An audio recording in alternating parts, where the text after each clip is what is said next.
Assalamualaikum warahmatullahi wabarakatuh. Saya sedang bersama dengan senior saya, kakak kelas saya di Mesir, Al-Mukarram, Ustadz Dr. Damanhur Abbas. Nikmati kajian-kajian tausiah beliau yang bergizi, berkualitas di channel Ustadz Damanhur Abbas. Jangan lupa tonton, subscribe, like, share, and comment. Assalamualaikum warahmatullahi wabarakatuh.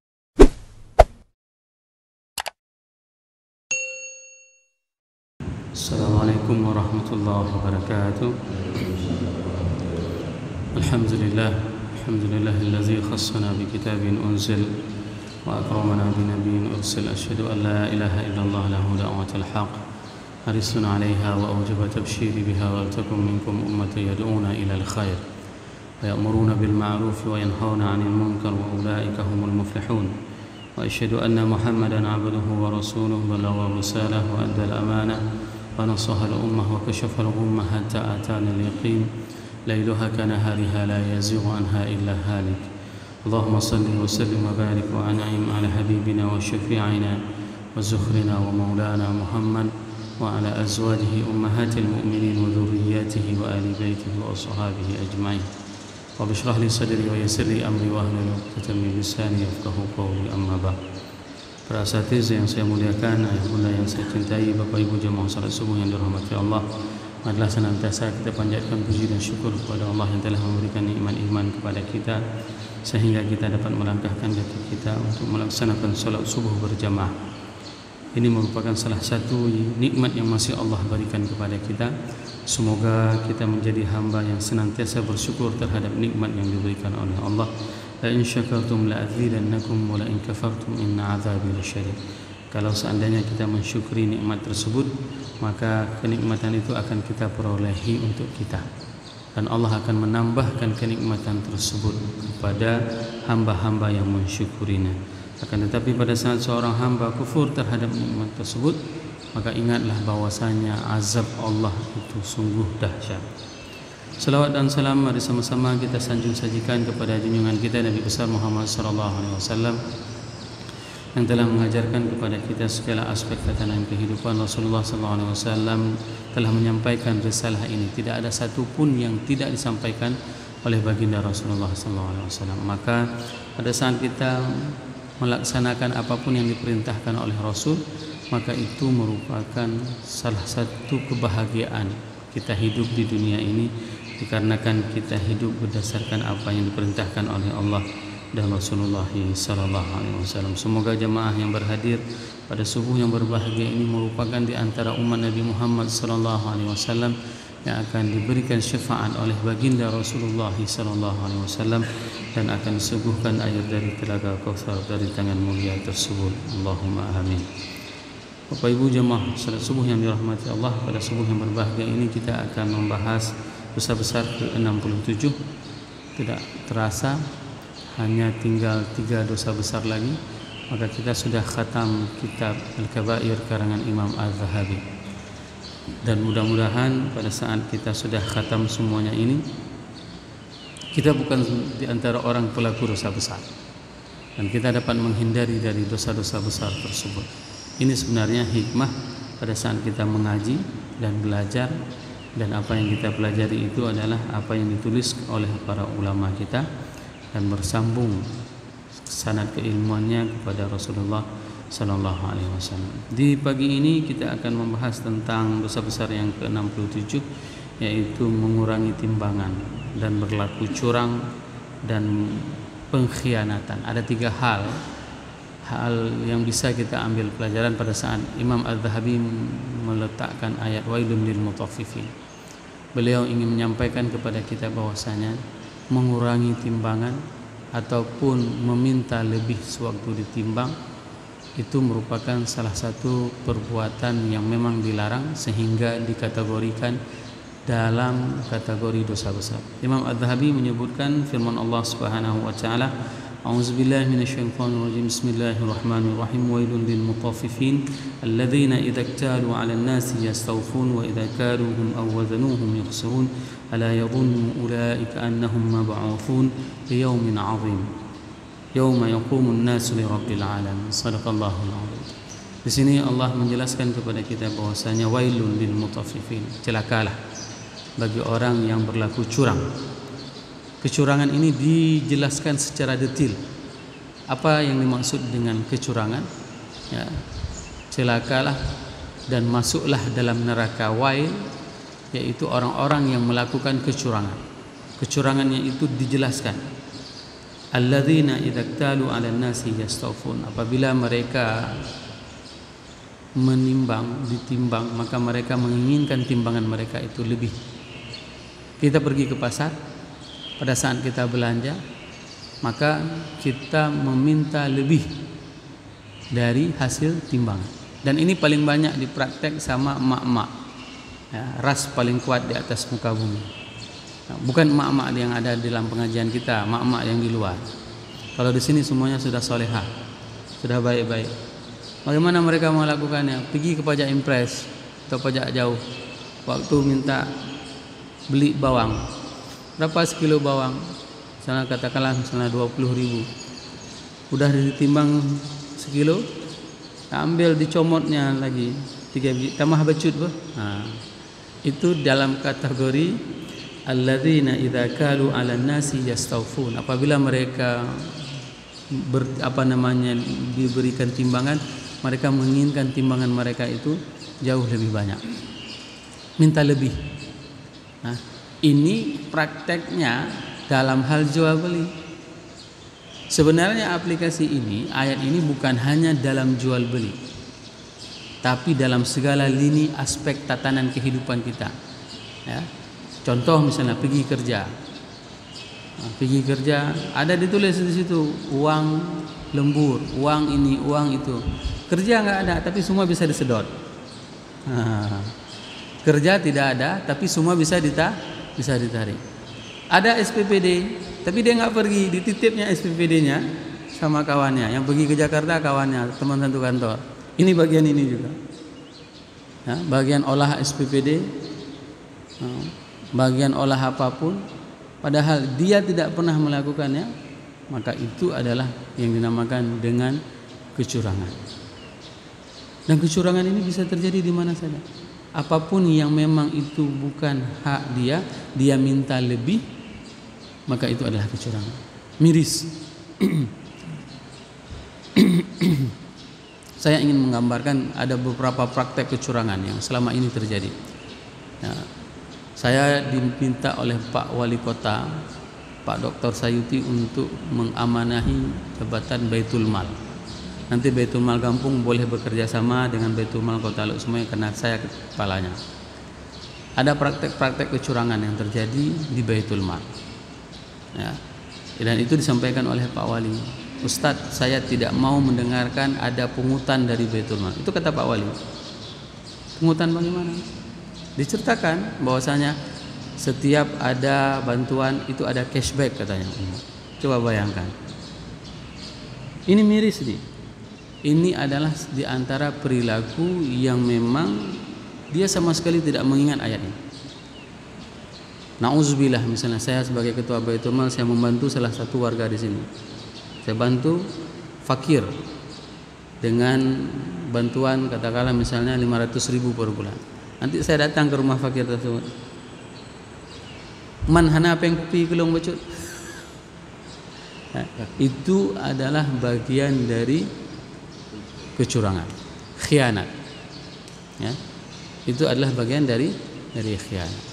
Maka saya sampaikan ke Pak Wali, kalau ada seperti itu Pak, Bapak berani pecat? Berani katanya. Wah, ini baru sedap. Ini baru sama-sama kita ingin membenarkan institusi yang mengurus harta Allah. Nah, ini diantara perilaku kecurangan. Apa yang bukan hak kita, kita mintakan lebih. Dan tidak boleh. Tidak dibenarkan. Bahkan saya sampaikan dalam beberapa majelis ilmu, Rasulullah SAW pada saat mengutus sahabatnya untuk mengutip zakat, ya, pada saat itu dia mengambil zakat dari negara tersebut dan dia bawa pulang ke Madinah.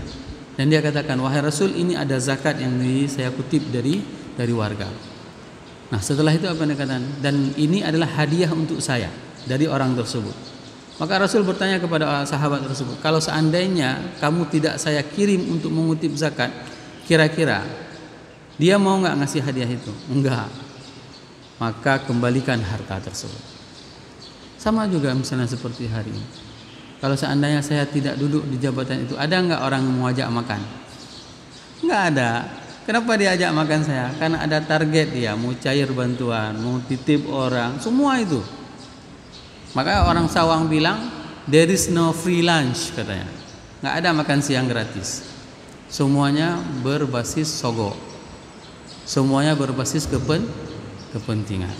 Maka hindari.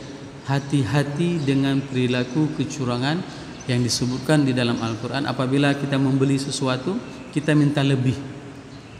Nah, membeli saja tidak dibenarkan, kita mengambil lebih.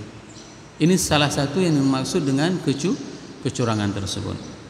Di ayat berikutnya, wa idza kaluhum aw wazanuhum yukhsirun. Dan apabila mereka menimbang, kalau tadi ditimbang minta lebih, kalau ini apabila mereka menimbang, maka timbangan mereka itu di-setel, diolahnya. Berapa banyak hari ini pada saat seseorang menimbang, timbangannya itu, cengnya itu tidak pernah dihitung, beban di atasnya itu tidak pernah dihitung. Seharusnya dia harus menghitung beban dia di atas. Apalagi orang jualan, katakanlah misalnya dia jualan madu, botolnya itu tidak dihitung, sehingga terkesan madunya lebih. Padahal botol bukan dari berat madu yang kita jual. Kita menjual madu 1 kilo, apakah dengan botol-botol? Tidak. Maka ini yang harus kita betul-betul memperhatikan pada saat kita berdagang. Hitung dulu berapa berat botol semuanya, baru disetel timbangannya, dinolkan. Ada sebagian memang sengaja ditaruh semuanya sehingga pas ditimbang kilonya lebih. Oh, jujur kali dia. Padahal olah.com. Nah, padahal semuanya olah. Nah, perilaku yang kedua, wa idza kaluhum aw wazanuhum yukhsirun. Dan ini perilaku yang paling sering terjadi di antara para pedagang. Nah, kenapa disebutkan dua hal ini? Karena dua hal ini saling berkaitan. Saling berkaitan antara orang yang mengurangi timbangan dengan orang yang minta lebih sewaktu ditimbang. Kenapa? Karena ini adalah perilaku yang kedua-duanya akan saling berhubungan erat. Sehingga apa? Si orang yang berjualan begitu melihat orang ini yang selalu minta lebih, maka dikurangi timbangannya. Pokoknya katru ulam ibunya. Nah, udah datang lagi nih ibu ini pasti dia mengambil nanti lebih, dicomotnya lagi, udah dikuranginya timbangan. Sehingga apa yang terjadi? Keduanya saling melakukan kecurangan. Maka Al-Quran mempertegaskan dua sikap ini adalah sikap yang memang tidak boleh sama sekali kita lakukan, baik dalam hal berdagang maupun di dalam hal kita melakukan segala aktivitas kehidupan kita. Tidak boleh kita meminta lebih yang bukan hak kita, dan tidak boleh kita mengurangi hak orang lain yang memang seharusnya itu adalah hak milik dia. Ayat ini memang menceritakan tentang timbangan, tapi berapa banyak praktek hari ini pada saat ada seseorang yang memang dia harus misalnya menduduki jabatan tertentu tapi dia tidak dinaikkan pada jabatan tersebut. Pada saat dia seharusnya harus bisa duduk di sesuatu pangkat, maka dia tidak pernah dilakukan oleh atasannya. Kenapa? Karena ketidaksenangan dari atasan tersebut. Ada orang pada saat dia ingin berkarir, dia tidak dibenarkan, tapi orang lain dibenarkan. Perilaku seperti ini adalah perilaku yang dinamakan dengan kecurangan tadi. Dan dua-dua sisi.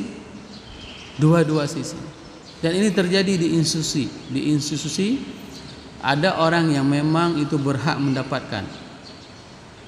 mendapatkan bantuan, tapi dia tidak diberikan. Sehingga orang protes terhadap kebijakan tersebut. Nah, bagaimana dengan nasib orang yang tidak protes?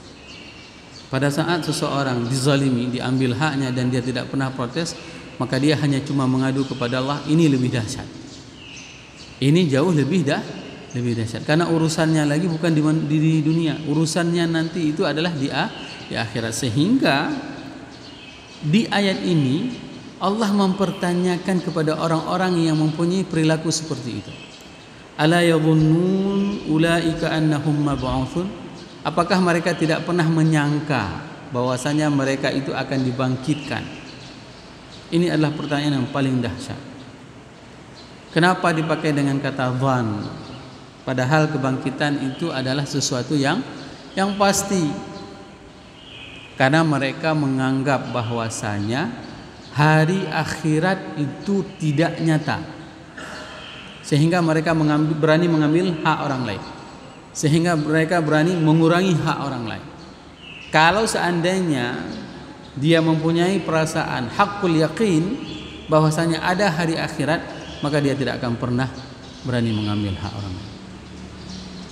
Coba bayangkan, ada salah seorang teman, dia bercerita kepada saya, Ustaz, ada salah seorang teman itu memang dia suka kali memfitnah saya, kan? Memfitnah. Terus apapun yang saya buat difitnahnya. Terlambat sedikit pembayaran, dibilang uang itu sudah saya depositukan. Dia bilang seperti itu. Terus dia bilang, suatu hari dia bilang, masuk berkas pencairan dia, orang yang fitnah saya itu. Ada dicampak ke tong sampah saya. Saya tanya, ada dicampak ke tong sampah? Enggak, Ustaz. Pertama saya mau mencampaknya ke tong sampah karena dia ini orang yang paling sering memfitnah saya. Terus kenapa enggak dicampak? Saya bilang, saya pikir nanti kalau di hari akhirat Allah tanya kepada saya, ada satu berkas yang engkau buang dulu, kenapa engkau buang? Padahal berkas tersebut memang hak untuk dicairkan. Bagaimana saya akan menjawabnya?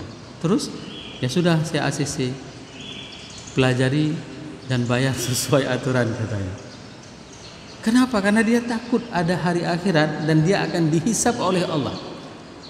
Sehingga orang-orang seperti itu dia tidak akan pernah ada rasa zan kepada hari akhirat, tapi dia mempunyai hakul yakin. Saya tidak akan pernah menzalimi orang, saya tidak akan pernah menghambat pangkat orang, saya tidak akan pernah membuat orang sengsara dengan jabatan kedudukan, dengan jual beli saya. Maka saya akan mempertanggungjawabkan semua urusan ini di depan Allah di hari akhirat. Berapa banyak hari ini kecurangan-kecurangan seperti itu terjadi. Nah, kalau kita ingin melihat kenapa Rasul perdagangannya itu sangat sukses, karena Rasul tidak pernah melakukan dua hal yang disebutkan di dalam ayat ini. Saya sering menceritakan kepada jamaah, sistem perekonomian Rasulullah itu sungguh luar biasa. Bahkan jauh transaksinya lebih hebat daripada mobil banking, SMS banking, internet banking hari ini. Jauh lebih hebat. Kenapa? Ibunda Khadijah pada saat mempekerjakan orang yang membawa perdagangannya, itu cuma labanya itu 1 kali lipat.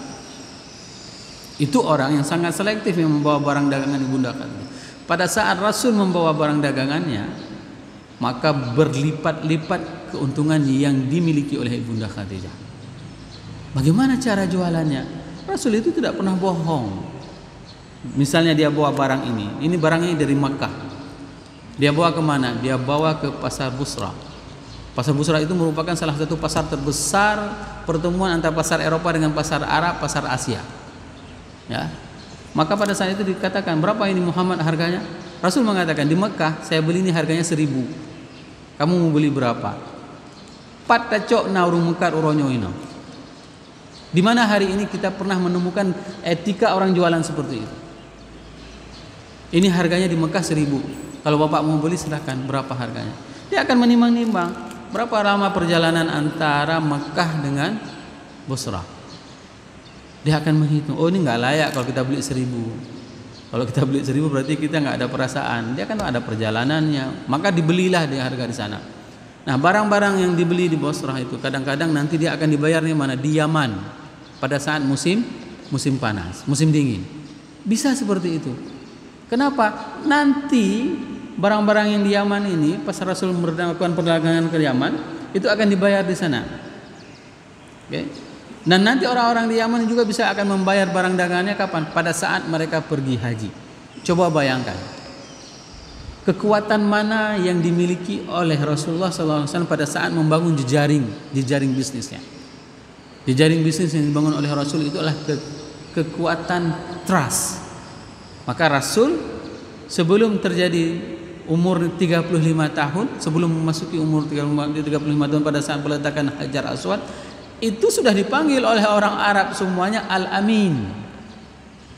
Al-Amin itu bukan hanya sekedar kesalahan terjemah hari ini, jujur, bukan.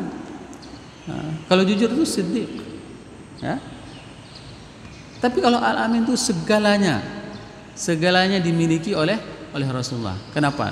Sistem perdagangannya, orangnya amanah, orangnya jujur, orangnya baik, orangnya tidak pernah mengkhianati. Maka pada saat beliau masuk ke Mekah, ke Ka'bah, ya, dari salah satu pintu Ka'bah itu, maka dikatakan telah masuk Al-Amin. Maka Rasul tidak pernah berlaku curang dalam hal perdagangan. Itu yang membuat Rasul itu sukses besar dalam hal perdagangan.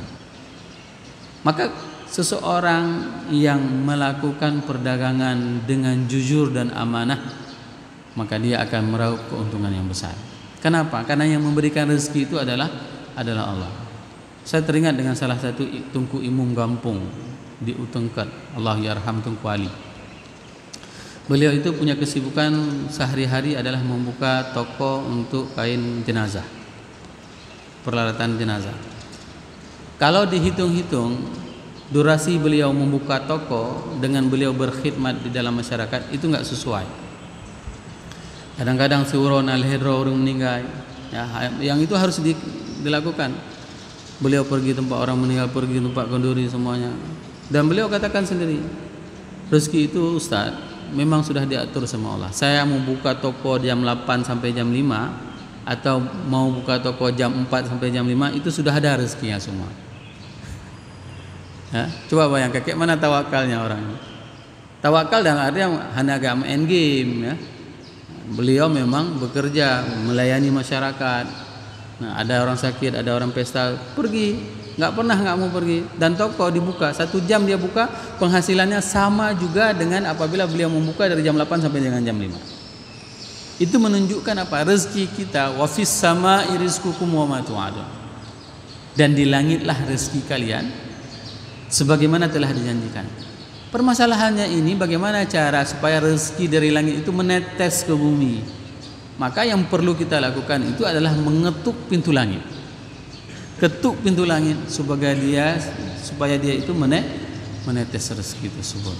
Nah, kenapa? Karena Allah kalau membuka pintu rezeki kepada seseorang hamba dan hamba tersebut tidak siap, maka hamba tersebut jadilah OKB, orang kaya baru. Itu bahaya.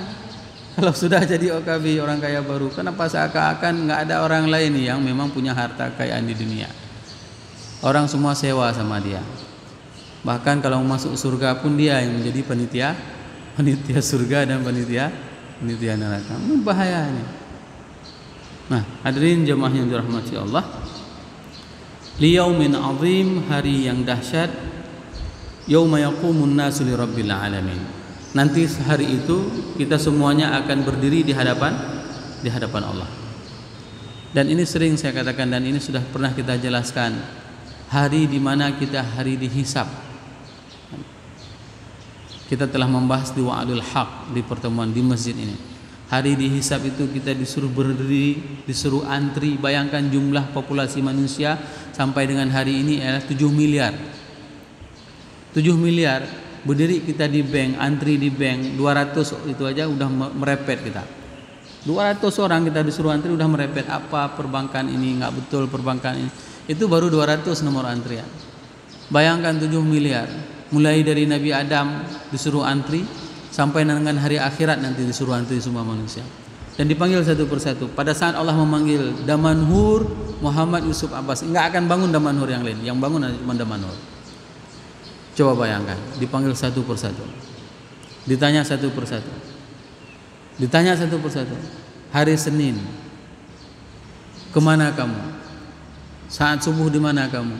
Nah, kalau tertidur saya maka akan menjawab, Senin subuh ini saya tertidur ya Allah. Enggak sempat pergi pengajian, enggak sempat ngisi pengajian. Tapi kalau sempat kan enak kita jawabnya. Alhamdulillah Allah, hari Senin tanggal 28 April saya ada ngisi pengajian. Enak kan?